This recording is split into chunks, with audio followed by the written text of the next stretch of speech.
Push it. Keep them feet on the ground now. Ready? Here we go. As with anything, you have to start somewhere. For these students, the game of tennis begins here on the courts behind Armstrong High School. Reach, reach, reach. It's all part of a program through the Metro Richmond Tennis Club, which prides itself on building kids with every serve. There you go. And for about 10 years now, they've built hundreds of them. We give kids an opportunity to learn how to play the game of tennis and understand that some of the same choices you make on tennis court make the same choices in life. Both 17-year-old Kendall Green and 18-year-old Charleston Freeman chose to learn the game nearly a decade ago. And since then, their confidence on the court Let's go, girl. has grown as much as their competence. I would say I'm just as great as the pros almost.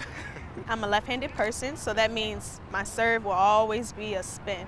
I have a natural spin, so no right-handed person they couldn't match it. Big serve, good forehand, solid forehand. They work hard perfecting their game, individually as well as a pair, and they have the awards and the scholarship offers to prove it. However, there's also an additional perk. You build good friendships with tennis. You get to travel, play tournaments, meet new friends. Lifelong friends, which Lenny Simpson knows all too well. Back when he was 9 years old, the North Carolina native played with a club similar to the Metro Richmond Tennis Club. He was the youngest person chosen to be part of a new tennis junior development team in Lynchburg, created by Dr. Robert Johnson, who was considered the godfather of black tennis. Dr. Johnson believed in the philosophy of old school. And the old school method is the older kids take care of the younger kids. So he assigned Arthur Ashe to take care of little Lenny Simpson. And so that's how it all started. At the time, his new friend, Arthur Ashe, was 15 years old, and they traveled the tennis circuit together. I think what was so special about his game is, number one, of the adversity that he had to go up against in order to just hit a tennis ball, a simple tennis ball. Not only did he have to worry about the other great players in the country that he had to play against, but he had to go up against all of the adversities of the color of his skin. Like Ashe, Simpson went on to break records as a professional tennis player. He eventually founded the One Love tennis program for children in his hometown of Wilmington.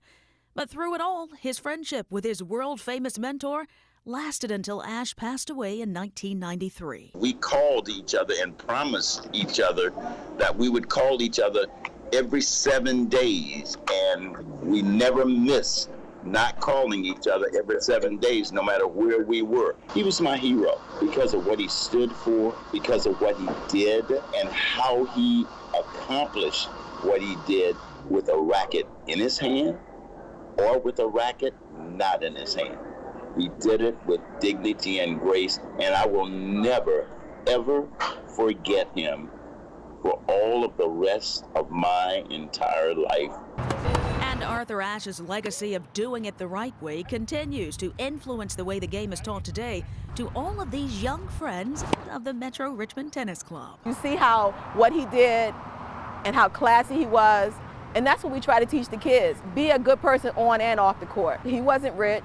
He got an opportunity like we try to give to them, and like we tell them, I'm not saying you're going to be the next Wimbledon star, but you could take it further than it started. Ashe started and finished strong in tennis and in life, which these players, in between serving aces and set points, are striving to do as well. Life isn't easy, but just like Arthur, we all will push through. So when it comes to the renaming of the boulevard in honor of a person they truly admire, I think it's well deserved of him, and I wish he was around to see it.